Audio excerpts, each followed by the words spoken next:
Hello, first grade readers. Welcome back.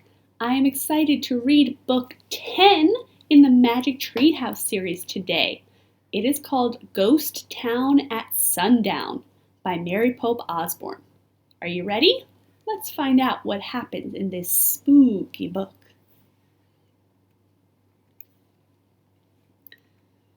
For Nick Palakis, wonderful friend and singing cowboy poet.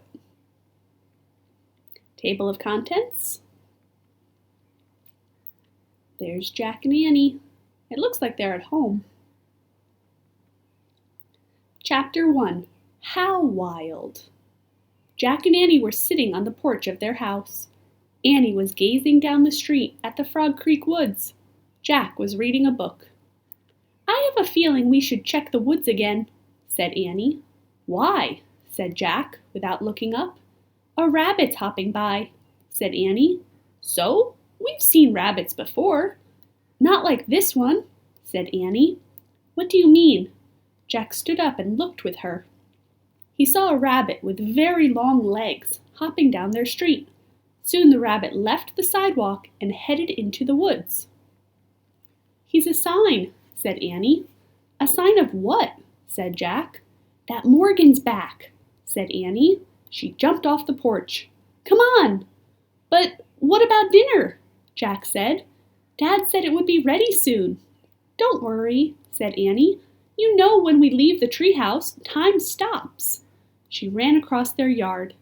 Jack pulled on his backpack. "Back in 10 minutes," he called through the screen door. Then he followed Annie.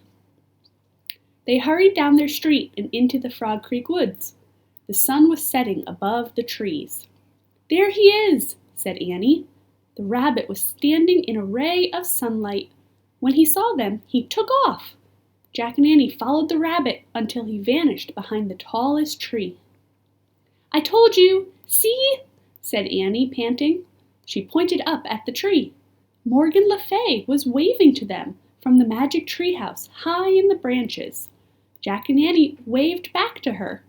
As always, Jack was very happy to see the enchantress librarian again. "Come on up," she called.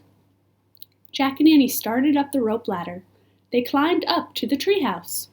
"We followed a strange rabbit here," said Annie. "Is he your friend?" "Perhaps," said Morgan.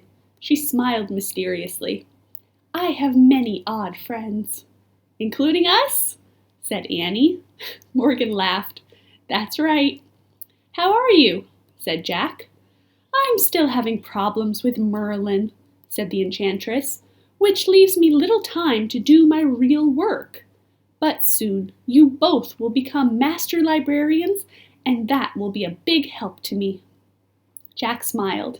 He was going to be a master librarian who traveled through time and space. It was almost too good to believe. "Are you ready to solve another riddle?" asked Morgan. "Yes," said Jack and Annie together. "Good," said Morgan. "First, you'll need this for research." She pulled a book from her robe and handed it to Jack. It was the book that would help them on their journey. The title of the book was Days of the Wild West. On the cover was a picture of a western town on a prairie. "Oh, wow," said Annie. "The Wild West." Jack took a deep breath. Just how wild, he wondered. Morgan reached into the folds of her robe again and pulled out a scroll. She handed it to Annie. "Read this when the treehouse lands," she said. "Is it the riddle?" asked Jack. "Yes," said Morgan. "Then you'll only have 2 more to solve. Are you ready to go?" Jack and Annie nodded. Annie pointed to the picture on the cover of the Wild West book. "I wish we could go there," she said. The wind started to blow. "Goodbye," said Morgan. "Good luck." The treehouse started to spin. Jack squeezed his eyes shut. The treehouse spun faster and faster. Then everything was still. Absolutely still. Jack opened his eyes. Morgan Le Fay was gone.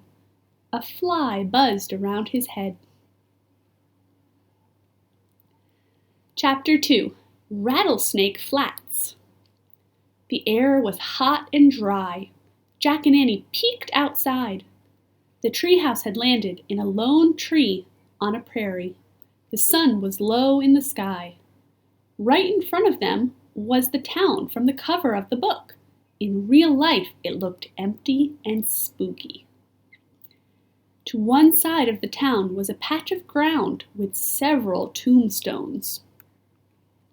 "That's creepy," said Annie. "Yeah," said Jack. He took a deep breath. "What's our riddle say?"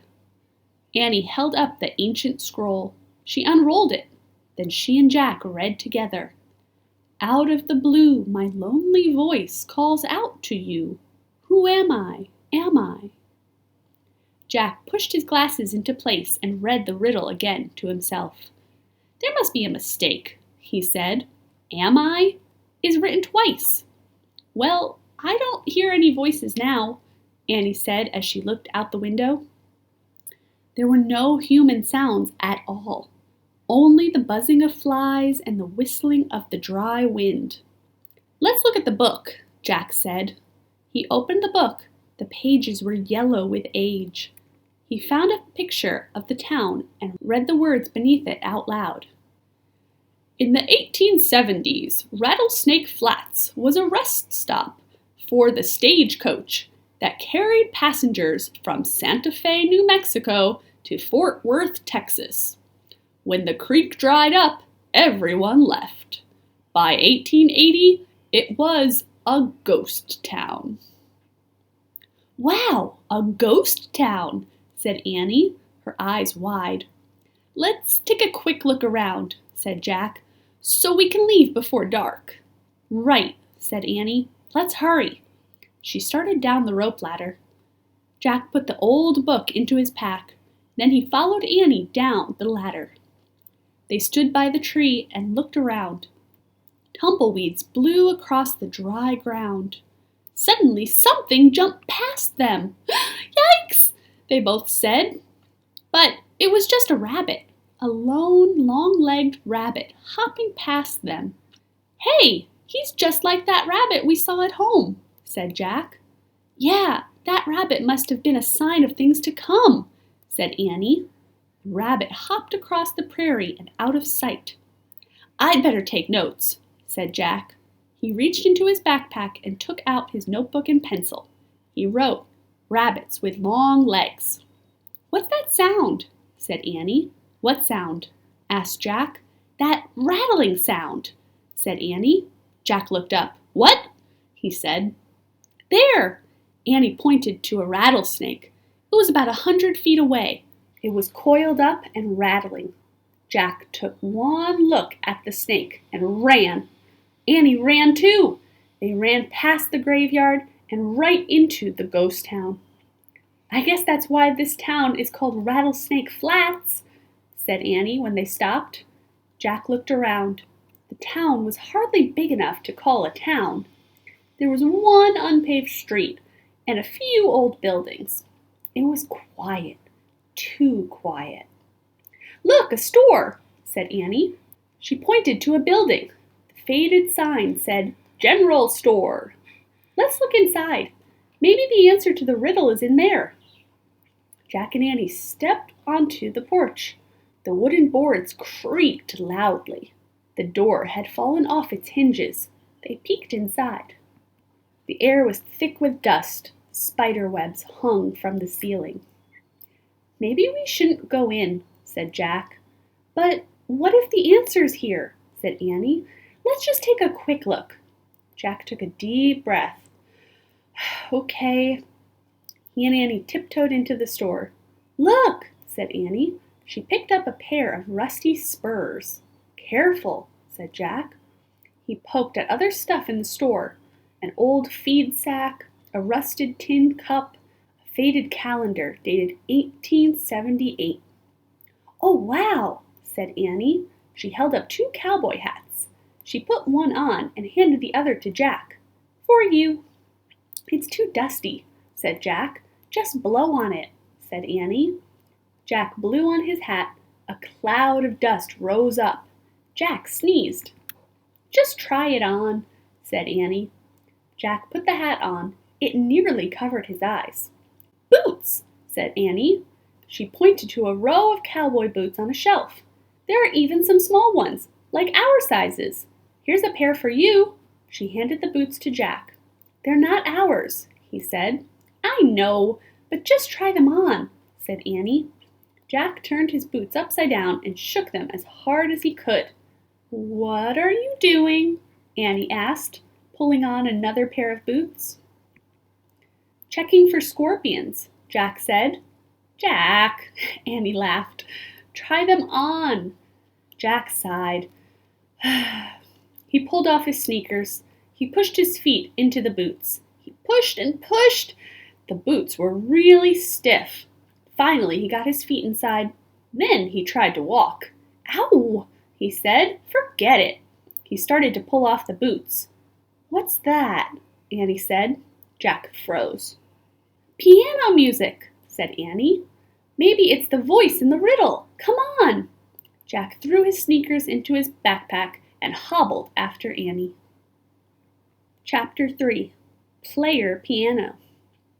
Outside, the sad tune played on. "It's coming from there," said Annie. She crept toward a building that had a sign with the word hotel on it. Jack limped after her. Annie slowly pushed open a swinging door. They peeked inside. The fading daylight lit a piano in the corner of the room. The keys were moving up and down, but no one was there. "Yikes!" whispered Annie. "A ghost playing the piano!" Suddenly the keys were still. The air got very cold. Reader, what do you think? If you remember, Jack and Annie have already met a ghost before.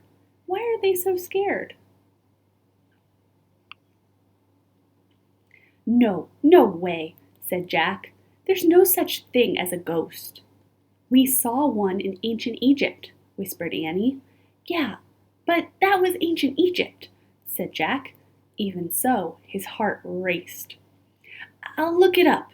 Jack pulled out the Wild West book. He found a picture of a piano. He read aloud. "Player pianos were popular in the Old West. The piano played automatically when someone pumped its floor pedals. Later, with the help of electricity, the piano played all by itself." "Whew!" Jack closed the book. "I knew there was an answer," he said. "It must be electric, and somehow it came on." "I didn't know they had electricity in the Wild West," said Annie. "They didn't," said Jack. He looked at Annie. "Oh man, let's get out of here," he said. Jack and Annie backed out of the hotel. When they got outside, they heard another sound. Horse hooves thumping against the hard ground. A cloud of dust seemed to be moving toward the town. As it got closer, Jack saw 3 riders. They were herding a small band of horses. "Hide!" Jack said. "Where?" said Annie. Jack looked around wildly. He saw 2 barrels outside the hotel. "There!" he said. Jack and Annie hurried to the empty barrels. Jack climbed inside one and tried to scrunch down. His hat wouldn't fit. He jumped out of the barrel and threw his hat into the hotel. "Mine too," said Annie. Jack grabbed hers and threw it. Then he scrambled back into the barrel, just in time. Jack heard the horses thunder into town. He peeked through a crack in the barrel and saw a blur of cowboys and horses go by. "Whoa, whoa, whoa!" men shouted. Jack heard the horses come to a halt. They stamped and snorted. All he could see were shadows through the crack. Dust covered Jack. He had to sneeze. He pinched his nose. "The creek bed must have dried up," a cowboy yelled. "This town's a ghost." "Yup, it gives me the shivers," said another. "Let's camp over the ridge." Jack really had to sneeze now. He pinched his nose tighter, but he couldn't stop the sneeze. He let out a choked "What was that?" someone said. Just then a loud whinny split the air. Jack saw a beautiful horse rear up. She had no rider or saddle, just a rope around her neck. She was as red as the sunset. She had a wild black mane and a white star above her eyes. "We can't keep fighting this one, boss," a cowboy yelled. "Yup, she wants her colt," another said. "We shouldn't have left him behind." "He was too slow," a growly voice said. "We'll sell her when we cross the border." "That's terrible," thought Jack. He knew Annie must be upset too. He just hoped that she wouldn't jump out of her barrel. But the cowboys pulled the red horse away. The ground rang from the pounding of hooves as they galloped off. Jack and Annie stood up. They watched the riders disappear into the dust. The pounding faded away. All was quiet again, except for the lazy buzzing of flies. "They were mean to that horse," Annie said in a low, angry voice. "I know, but there was nothing we could do," said Jack. His boots were killing him. He climbed out of his barrel. "Man, I have to get these off," he said. Jack sat down on the porch of the hotel. He grabbed the foot of one boot and pulled. "Jack," said Annie, "I think there is something we can do." "What?" Jack looked up. A small horse was running down the road. He was as red as the wild mother horse. He had the same black mane and white star above his eyes. A rope was around his neck. He looked very lost. Reader, what would you do now? Chapter 4. Hands Up. "It's the colt," said Annie. "He's looking for his mother." She ran toward the wild-eyed little horse. "Wait!" called Jack. "Oh, brother!" He pulled the book out of his pack. He found a chapter titled Horses of the Wild West. He started reading. "At the end of the 1800s, over 1,000,000 wild horses, called mustangs, wandered the West. These tough, fast horses were descendants of runaway Spanish horses. Mustang herders captured them and sold them to ranchers. Breaking a wild mustang took great skill." Jack turned the page. There was a picture of a herd of horses. 2 of them even looked like the beautiful mare and her colt. "Hey, Annie," Jack called. "You should see this picture." Annie didn't answer. Jack looked up. Annie was trying to get close to the young mustang, but he kept darting away. "Watch it! He's wild!" said Jack. Annie was speaking softly to the colt. She slowly reached out and grabbed the end of his rope. Still talking to him, she led him to a broad wooden post. "Stop! Don't do anything!" said Jack. He flipped the pages of his book. He found a section called How to Treat a Horse. "The basic rules on how to treat a horse are simple. A soft hand, a firm voice, a sunny attitude, praise and reward." "I've got the rules!" shouted Jack. "Don't do anything before I write them down." Jack pulled out his notebook and pencil. He wrote, "Horse rules. Soft hand, firm voice, sunny attitude, praise, reward." "Okay, listen." Jack looked up, but Annie was already sitting on the colt's back. Reader, are you surprised? I'm not. Jack froze. He held his breath. The mustang whinnied and pawed the ground. He snorted and tossed his head. Annie kept patting his neck and talking softly. Finally, the young horse grew still. Annie smiled at Jack. "I named him Sunset," she said. Jack let out his breath. "Let's go," said Annie. "We have to take him to his mom." "Are you nuts?" said Jack. "We have to solve our riddle. It'll be dark soon, and those guys were real bad guys, I could tell." "We don't have any choice," said Annie. "Oh, brother." Jack knew she wouldn't change her mind. "Let's see what the book says." He read more about mustangs. "Wild mustangs live together in families. The bond between a mare and her young is very strong. His sounds of distress or hunger will always bring her to him. A mustang cannot bear to wander alone." Jack groaned. Oh. He looked at Sunset. The young Mustang did have a sad look in his eyes. "Okay, we'll make a plan," he said, "but first I have to get out of these boots." Jack grabbed one of his boots and pulled. "Hurry," said Annie. "I can't even think in these things," said Jack. He huffed and puffed and pulled, then a deep voice stopped him cold. "Hands up or I'll shoot." Jack let go of his boot. He raised his hands in the air. So did Annie. A cowboy rode out of an alley. His face was bony and tanned. He was riding a gray horse and pointing a 6-shooter. "I reckon you're the smallest horse thieves I've ever come across," he said.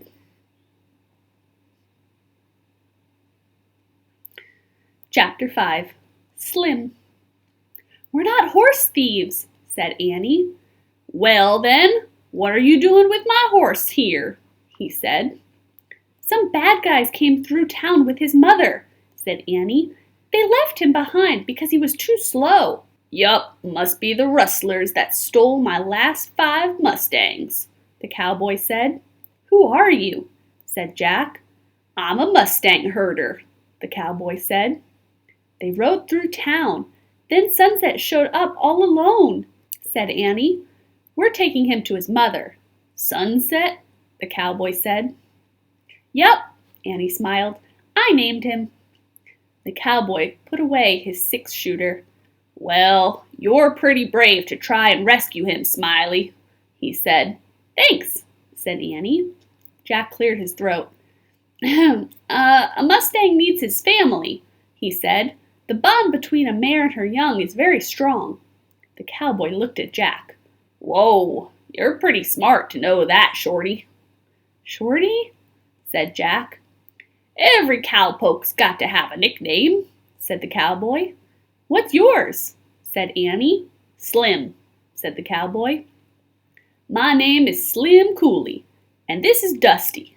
He patted his horse. "That fits," said Annie. Jack agreed. Slim was Slim, and Dusty was Dusty. "So tell me," Slim said, "how did you 2 brave smart young'uns end up in Rattlesnake Flats?" Jack caught his breath.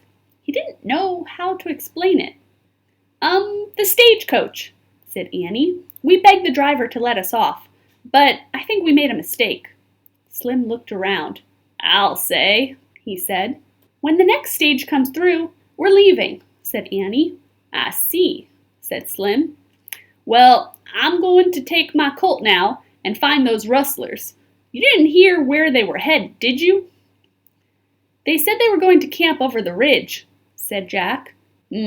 Must be over yonder," said Slim. He looked at a low rise in the distance. The sun was a red ball above it. "Better get going before dark," he said. "Can we go with you?" said Annie. "No, we have to stay here," Jack said quickly. Now that Slim could help Sunset, Jack wanted to look for the answer to the riddle. Plus, he still wanted to take off his boots. "Shorty's right to be scared," Slim said to Annie. "This is no job for young'uns." "Scared?" said Jack. "Oh, please, I want to go," said Annie. Slim looked at Jack. "What do you want, Shorty?" For starters, he wanted Slim to stop calling him Shorty, and he wanted Slim to think he was brave. Reader, what would your nickname be if you were in the Wild West? You can pick one for yourself. "Sure, I want to go," said Jack. "What about your stagecoach?" asked Slim. "It's not coming until tomorrow," Annie said quickly. "Well," Slim scratched his chin, "I reckon I could use some brave, smart help. But you have to do everything I say." "We will," said Annie. "Can I ride Sunset?" "I wouldn't say yes to many kids, Smiley, but you seem to have a knack with horses," said Slim. "Now hang on tight to his mane. I'll just pull him along behind me." Slim slipped the rope off the post. Then he held his hand out to Jack. "Put your foot in the stirrup, Shorty, and grab my hand," said Slim. Jack did as Slim said. Slim pulled him onto the front of his saddle. Jack held onto the saddle horn. "Sit tight," said Slim. It's not far." Slim snapped his reins. Dusty took off with Sunset right behind him. Jack bounced up and down. His boots hurt. The sunlight blinded him. "Giddy up," said Slim. "Giddy up," said Annie. The horses galloped across the prairie, dust flying from their hooves. "Achoo!" Jack sneezed as he bounced along into the setting sun. Chapter 6. Split the Wind. The sky was dark by the time they got to the rise. The wind was cool, almost cold. "Whoa!" said Slim. Dusty slowed to a halt. "They're camped down there," Slim said in a low voice, "in that patch of trees." Jack saw a campfire at the bottom of the slope. He saw the horses gathered in a dark clump. One let out a loud whinny. "Hear that?" said Slim. "The mare. She senses Sunset is nearby." The mare whinnied again. "Sounds like she's tied to a tree," said Slim. "I think the rest of the herd are loose." "What's our plan?" whispered Jack. "Smiley, you stay here and guard Sunset," said Slim.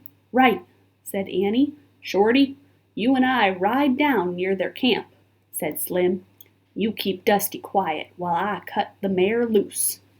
"How do you keep a horse quiet?" wondered Jack. "Once the mare's loose, she'll break for Sunset," said Slim. "Then you and Sunset take off, Smiley." "Got it," said Annie.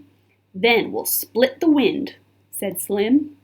"What's that mean?" wondered Jack. "Till we get to Blue Canyon," said Slim. "Where's that?" wondered Jack. "All set? Any questions?" asked Slim. "Nope," said Annie cheerfully. "Yup, about 1,000,000, thought Jack. "Okay, partners," said Slim. "See you soon, Smiley. Come on, Shorty." "Have fun," said Annie. "Fun," thought Jack. "Is she nuts? Our lives are at stake." Slim snapped his reins. Dusty started down the rise. Their way was lit by a nearly full moon and 1,000,000 stars. "Maybe now I can ask Slim some questions," thought Jack. But just then voices came from the rustlers' camp.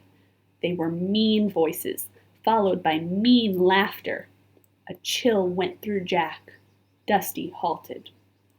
"This is far enough," whispered Slim. He slipped off of Dusty. "Keep him here," Slim whispered to Jack, "and keep him quiet." "Wait," whispered Jack. He needed more information. But Slim was gone. What would you do, reader? How would you keep a horse quiet? Jack gripped the reins and held his breath. He hoped Dusty wouldn't do anything. For a moment, Dusty was still, but then he snorted and began walking. "Oh no," thought Jack. He tried to think of the rules on how to treat a horse. He remembered a soft hand, a firm voice. He patted Dusty softly. "Whoa," he said firmly. To his surprise, Dusty froze and was quiet. Jack remembered another rule, a sunny attitude. He patted Dusty again. "Don't worry," he whispered. "Everything's going to be fine." Just then, a loud whinny came from the herd of mustangs. They began moving up the moonlit slope. "Hey, the horses!" a rustler shouted. A gun went off. Jack ducked. "Come on, Shorty," came Slim's voice. Jack looked up. Slim was riding the mare. Jack was shocked. He had thought that Slim was coming back to ride Dusty. Instead, Slim rode right past him. As he got close to Annie, she took off on Sunset. The mare galloped after Sunset, and the band of mustangs galloped after the mare. Bang, bang! Jack snapped the reins. "Go, Dusty!" he said. Dusty leaped after the mustangs. Jack nearly fell off. He clutched the reins in one hand and the saddle horn in the other. Bang, bang! The rustlers were on their horses now. They were getting closer. "Hurry!" Jack cried. Dusty cleared the rise in an awkward leap. Jack started to slip out of the saddle. He let go of the reins and tried to hold on to the saddle horn, but his weight pulled him down. He closed his eyes as he fell to the ground. Bang, bang! Oh man, thought Jack, this is the end. He opened his eyes. Dusty was looking at him. Jack scrambled up and tried to climb back into the saddle. It was hard without Slim's help. As Jack struggled, he heard shouts from the rustlers. Their horses gave high-pitched neighs. Jack looked back. A shimmering white figure was moving across the top of the ridge. The rustlers' horses were panicking and backing away. Jack didn't have time to think about what he was seeing. He knew it might be his only chance to escape. Using all his strength, he pulled himself into the saddle. "Go, Dusty, go!" he shouted. Dusty took off at full gallop over the prairie. Jack held on for dear life as they split the wind. Chapter 7. Ghost Story. Jack bounced in the saddle. He felt the cool night wind against his face. He couldn't tell where they were going, but he trusted Dusty to follow the others. Finally, Dusty caught up with the herd as they began to slow down. Jack snapped his reins. Dusty came up beside Slim and Annie. "Howdy," said Slim. "Howdy," said Jack. "Howdy," said Annie. "Are you okay?" Jack pushed his glasses into place. "Yup," he said. "You?" "Yup," she said. "That was some good riding, Shorty," said Slim. "Thanks," said Jack, smiling. He even liked being called Shorty now. "Where are we headed, boss?" Jack asked Slim. "Blue Canyon," said Slim. "Okay with you?" "Yup," said Jack. "This way," said Slim. He slapped his horse, and they all speeded up again. Slim steered the herd to the left. Soon he led them through a deep, narrow pass. Finally they came to a boxy open space, surrounded by walls of rock and lit by moonlight. "We'll corral the Mustangs here in Blue Canyon," Slim said. He got off his horse. He helped Jack down. Annie slipped off Sunset. "Take him to his ma," Slim told Annie. Annie led Sunset to the mare. In the moonlight, the two Mustangs rubbed against one another and neighed. As Jack patted Dusty's damp neck, he remembered the last two rules: praise and reward. "Thanks," he whispered to Dusty. "You were great. You were super great." Slim unsaddled Dusty, then handed Jack his saddlebags. "Take those over to that grassy spot. We'll camp there," he said. Jack carried the saddlebags. His boots felt stiff and tight. His legs were sore and wobbly, but he didn't mind. He threw down the saddlebags in his backpack. Then he flopped himself down. He was very tired. Annie joined him. "They seemed so happy to be free and together again," she said, gazing at the moonlit Mustangs. "Yup," said Jack. He lay back, using his backpack as a pillow. He looked up at the stars. "If we just had the answer to the riddle, everything would be perfect," he said. "Yup," said Annie. "Hey, Slim," he called. "I have a question for you." "Shoot," said Slim. "Do you know the answer to this riddle?" Jack asked. "Out of the blue, my lonely voice calls out to you. Who am I? Am I?" Slim was silent for a moment, then said, "Sorry, Shorty, don't know that one." Jack's heart sank. "That's okay," he said. "We don't either." "I have a question too," said Annie. "Why does the piano in the hotel play by itself?" "I do know the answer to that one," said Slim. "What is it?" said Annie. "It's Lonesome Luke," said Slim. "He's a ghost of a cowboy who wanders the prairie." Jack sat straight up. "I saw him! I saw him!" he said. "I just remembered. He scared the rustlers. If he hadn't come, I never would have gotten away." "Oh, yeah?" Slim chuckled. "Well, lucky for us. Lonesome Luke sometimes likes to help folks out." Slim threw his saddle down next to Jack and Annie and sat against it. Years ago, Lonesome Luke had a gal who he was just crazy about, said Slim. She couldn't take the Wild West, though, so she went back east. What happened then? Asked Jack. Luke went loco. Every night he'd show up at the hotel and play the piano. He played Red River Valley over and over. Then one night he just vanished into the prairie and was never seen alive again. His bones were found a year later, but folks say his ghost returns to the hotel piano to play Red River Valley. It goes like this. Slim took out a harmonica. He began to play a song. It was the same sad song Jack and Annie had heard in the hotel. Jack lay back down and listened to the lonesome tune. A coyote howled in the distance. The horses stirred in the dark. I better take some notes, thought Jack, but he didn't write a word before he fell asleep. He didn't even take off his boots. Reader, did you notice? Jack and Annie are falling asleep during their mission, during their journey. That's never happened before. Chapter 8. Who am I? A fly buzzed in Jack's ear. He slapped it away. He opened his eyes. The sun was high above the canyon walls. He had slept a long time. Slim and Annie were sitting by a fire, drinking from tin cups. Coffee? Biscuit? Annie asked Jack. Where did you get them? Said Jack. A cowboy always carries biscuits and a canteen of coffee, said Slim. He walked over and gave Jack a biscuit and a cup of coffee. It's hard as a rock, Slim said, and bitter as muddy river water. But a cowboy takes what he can get.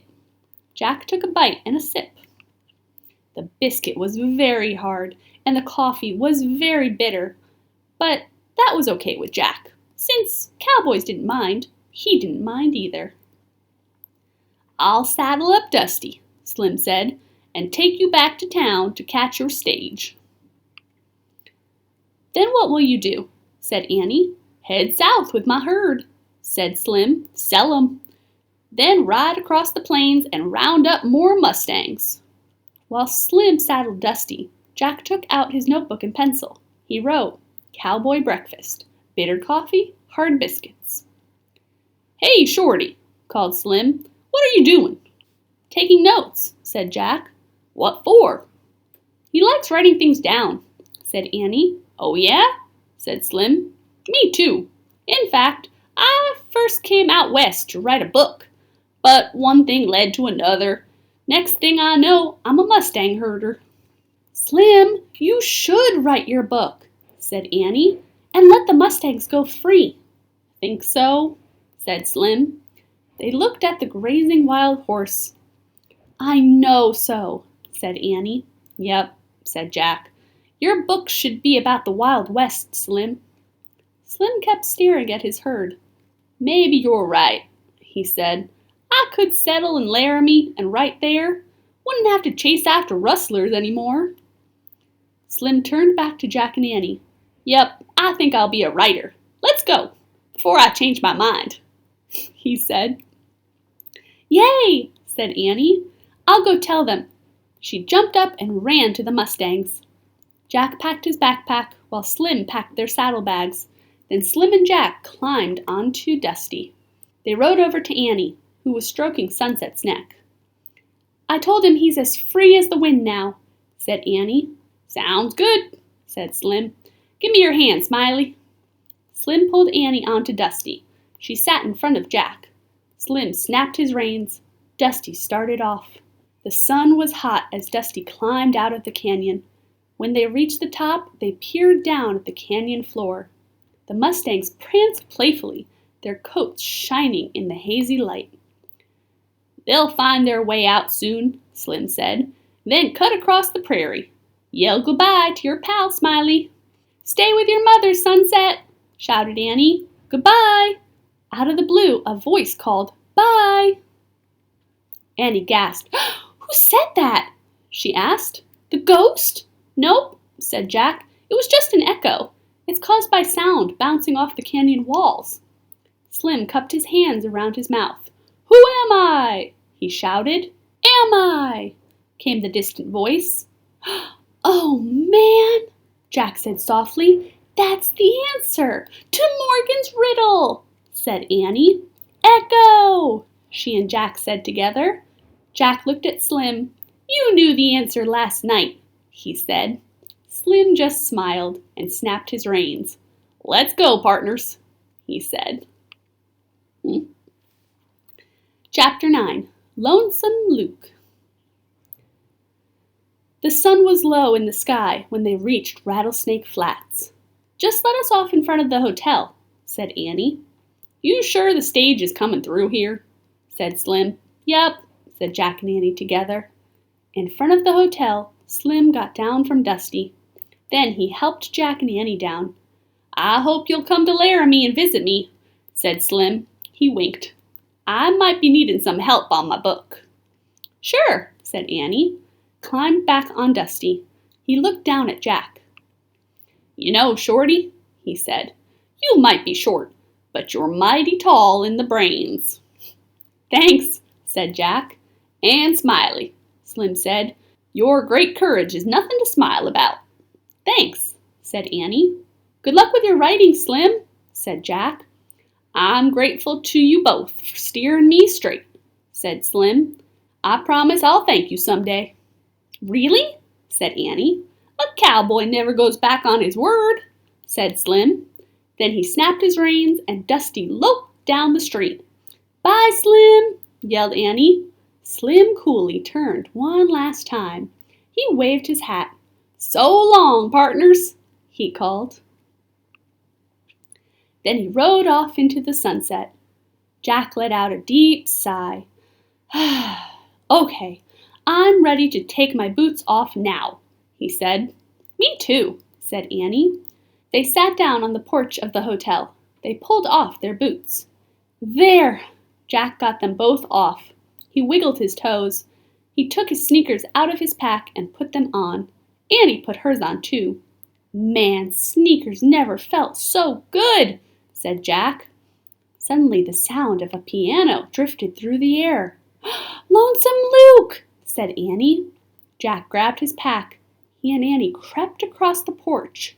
They pushed open the swinging door. The piano was playing Red River Valley.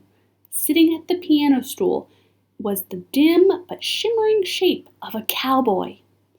Just then the ghost of Lonesome Luke looked at Jack and Annie. He waved a shimmering hand. Jack and Annie waved back. Then the ghost of Lonesome Luke faded away. Cool air wafted past Jack and Annie. They both shivered. Oh man, let's go, breathed Jack. They leaped and dashed up the dusty road. They ran across the cracked ground and past the graveyard. They ran until they reached the tree with the magic treehouse in it. Annie grabbed the rope ladder. She hurried up and Jack followed. They were out of breath when they got inside the treehouse. Annie grabbed the ancient scroll. She unrolled it. Yay, she said. The scroll had one glowing word on it. Echo. We got it right, said Annie. Jack grabbed the Pennsylvania book. He pointed to a picture of the Frog Creek woods. I wish we could go there, he said. The wind started to blow. The treehouse started to spin. It spun faster and faster. Then everything was still, absolutely still. Chapter 10. Echo from the Past. Jack and Annie looked outside. The sun had slipped behind the trees of the Frog Creek woods. Annie still held the ancient scroll. She put it in the corner, next to the scroll from their ocean trip. Just 2 more to go, she whispered. Yup, said Jack. He unzipped his pack. He pulled out Days of the Wild West. He put it on top of a stack of books. Ready? He said. Annie was staring at the books. Her mouth dropped open. What do you think Annie's seeing? What's wrong? Asked Jack. Annie just kept staring. Have you gone nuts? Said Jack. Annie pointed at the Wild West book. Read the cover, she said. Jack picked the book up. He read the title aloud. Days of the Wild West. He looked at Annie. So? Keep reading, said Annie. The author's name was below the title. It was in smaller letters. Jack read, Slim Cooley. Jack gasped. His mouth dropped open.